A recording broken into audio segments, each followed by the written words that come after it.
किया था कर्जा ही, अभी हम लोगों के सर पर बैठे हुए हैं। अभी इतने पैसे नहीं है, इतना खर्चा नहीं है कि माल का राशन लिया के डाल लेंगे। और दूध की क्या सूरत है? दूध तो बिल्कुल कम हो गया, आधे से भी कम हुआ है।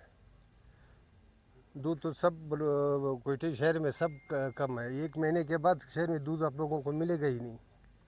ये दिन पर दिन खुराक है ही नहीं, माल सारा बीमार है। राशन खाने का ये अभी ये भूसा जो है ये खाने का काबिल नहीं है, ये हम लोग फेंक रहे हैं सारा। सब कितने जानवर थे आपके पास, कितने मर गए हैं? तकरीबन 400 मर गए। कितने थे टोटल? 1400। तो आप कह रहे हैं कि 1 माह बाद दूध नहीं होगा, तो शहर में तो पहले केमिकल और पाउडर वाला दूध और दही बिक रहा है, तो उसके वाले से आप कहते तो हैं? ये दूध तो बिल्कुल नहीं होएगा ना, केमिकल तो मिलेगा आप लोगों को, वो तो आप लोगों अभी के। भी मिल रहा है, पहले भी मिल रहा था। हाँ, सब ये जो सर्वे जो कर रहा है हुकूमत, उसमें आप लोगों ने उसमें नहीं कर नहीं लिखवाया, रिकॉर्ड नहीं करवाया? तो अखबार में दिया, सब कुछ दिया, मीडिया को दिया हुआ है, तो अभी वो आते ही नहीं है हमारे तरफ। क्या कहते हैं डीसी साहब, क्या कहते हैं? डीसी ने पूछा ही नहीं है हम लोगों को। डीसी तो और हम लोगों को पकड़ के ले जाते हैं, थाने में बंद कर देते हैं।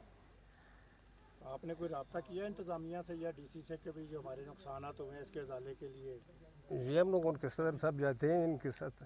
मैंने रब्ता किया है, बल्कि ग्रुप्स में भी दिया है इसकी उसके बारे में।